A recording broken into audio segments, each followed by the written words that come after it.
Minsan ba naitanong mo na rin kung saan nagmumula ang kakayanan ng mga albularyo, gagamot, mga espiritista o mga manggagaway? Bakit parang effective naman sila?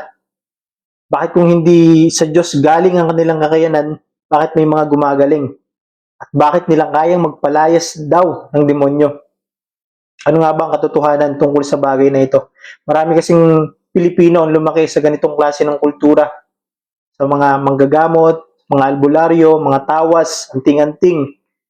No, kahit ako po, lumaki po ako sa ganitong klase ng kultura. Meron po akong mga mahal sa buhay, kamag-anak na may mga ganitong kakayanan at namumuhay sa ganitong klase ng sistema at kultura. Pero ang tanong, ito ba ay kapangyarihan mula sa Diyos o isang napakalalim na panlilinlang ng kaaway ng demonyo? Sa video ito, pag-uusapan natin yan kapatid, pero hindi po ayon sa tradisyon ng tao, hindi ayon sa kwento ng tao, hindi ayon sa sarili kong pananaw, kundi katotohanan na mula sa Biblia. Yung mga katanungan ang sasagutin ng salita ng Diyos tungkol sa bagay na ito. Una, naaayon ba talaga sa Diyos? O sa Diyos ba nagmula ang kakayanan ng mga manggagamot? The Bible is clear.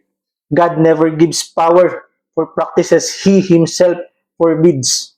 Mababasa po natin sa Deuteronomy chapter 18 verse 10 to 12. Huwag kayong manghuhula. Huwag gagawin ng mga ginagawa ng mga mangkukulam, ng mga mananawas, at ng mga sumasangguni sa mga espiritu ng namatay. Sino mang gumawa ng alinman sa mga ito ay kasusuklaman ni Yahweh na inyong Diyos.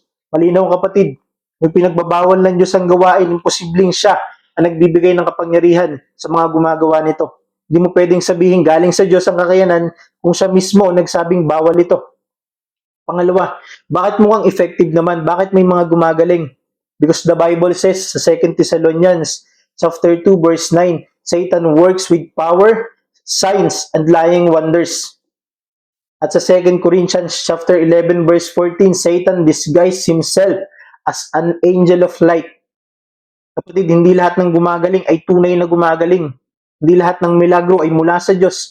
Hindi lahat ng deliverance ay tunay na nagpapalaya.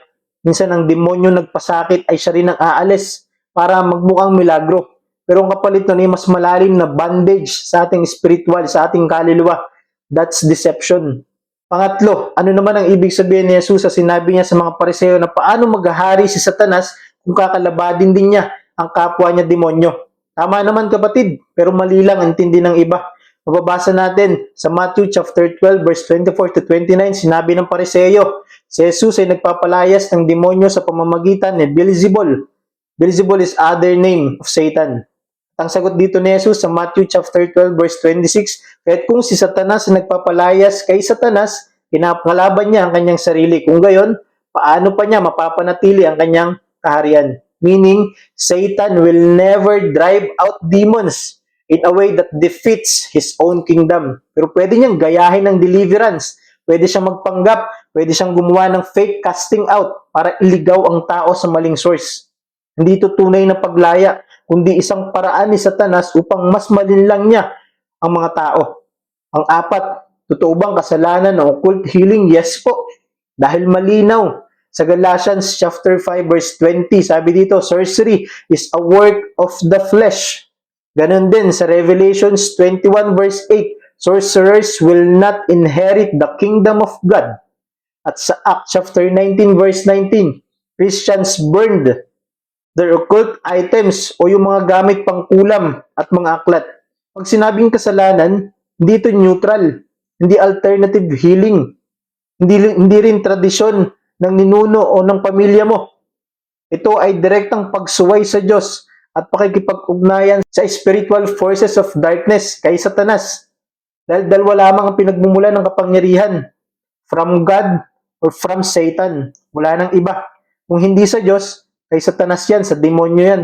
Kung hindi sa pangalan ng Panginoong Hesus nagmula ang kagalingan, ibang espiritu ang kumilos doon at hindi espiritu ng Diyos kundi espiritu ng demonyo. Panglima, sino lang ang may tunay na kapangyarihan magpalayas ng demonyo? Sabi po ng Panginoong Hesus sa Mark chapter 16 verse 17, in my name they will cast out demons. At sa Luke chapter 10 verse 17, even demons submit to us in your name. Sabi doon, no? Kahit demonyo ay sumusuko sa pangalan ng Panginoong Hesus.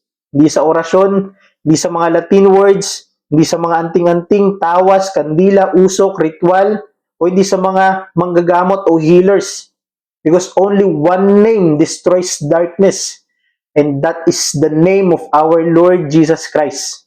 Kung walang pangalan ni Jesus, walang tunay na deliverance. Kaya kapatid, sa mundo natin ngayon na puno ng spiritual shortcuts, maraming manggagamot, maraming healer, maraming nagpapalayas daw ng demonyo. Tandaan mo ito, kapatid. Hindi lahat ng gumagaling ay tunay na lumalaya. Hindi lahat ng himala ay banal. Hindi lahat ng liwanag ay mula sa Diyos. Dahil ang tunay na kapangyarihan, tunay na kagalingan, tunay na kalayaan ay makikita lamang sa ating Panginoong Hesus. At kung si Jesus ang kumilos, hindi ka lang basta gagaling, kapatid, dahil bubuhayin ka niya, palalayain ka niya, at iingatan ka niya. Kaya kung ikaw ay nalilito magpasa hanggang ngayon, natatakot, o may bandage pa rin, lumapit ka lang sa Panginoong Hesus. Hindi siya nagpapanggap, hindi siya nanlilin lang, hindi siya nagmamaniobra. Ang kapangyarihan niya ay malinis, totoo, puno ng pag-ibig, at para lamang sa iyo at sa ating kabutihan. Amen.